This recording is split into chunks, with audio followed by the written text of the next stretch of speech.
ବର୍ତ୍ତମାନର ସୂଚନା ଅନୁସାରେ ଆଜି ସୃଷ୍ଟି ହେବ ଘୂର୍ଣ୍ଣିବଳୟ, କାଲି ସୃଷ୍ଟି ହୋଇପାରେ ଲଘୁଚାପ କ୍ଷେତ୍ର। କ'ଣ ରହିଛି ସୂଚନା ଜାଣିବା ଆଗରୁ ଆମ ଭିଡ଼ିଓକୁ ଲାଇକ୍ କରି ଚ୍ୟାନେଲକୁ ସବସ୍କ୍ରାଇବ୍ କରିଦିଅନ୍ତୁ। ସୂଚନା ଅନୁସାରେ ଆଜି ବାୟୁମଣ୍ଡଳରେ ସୃଷ୍ଟି ହୋଇପାରେ ଘୂର୍ଣ୍ଣିବଳୟ। ଆସନ୍ତାକାଲି ଏକ ଲଘୁଚାପ କ୍ଷେତ୍ର ସୃଷ୍ଟି ହେବାର ସମ୍ଭାବନା ରହିଛି। ବଙ୍ଗୋପସାଗରରୁ ଧୀରେ ଧୀରେ ଉତ୍ତର ଆଡ଼କୁ ଏହା ଗତି କରିବ।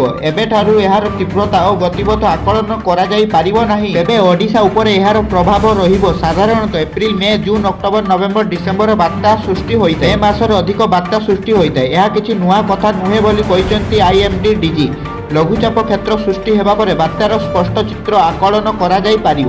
ତେବେ ଦକ୍ଷିଣ ପୂର୍ବ ବଙ୍ଗୋପସାଗର, ଦକ୍ଷିଣ ପଶ୍ଚିମ ବଙ୍ଗୋପସାଗର, ଆଣ୍ଡାମାନ ସାଗର ଏବଂ କେନ୍ଦ୍ରୀୟ ବଙ୍ଗୋପସାଗର ଅଞ୍ଚଳରେ ସମୁଦ୍ରର ଅଶାନ୍ତ ରହିବ।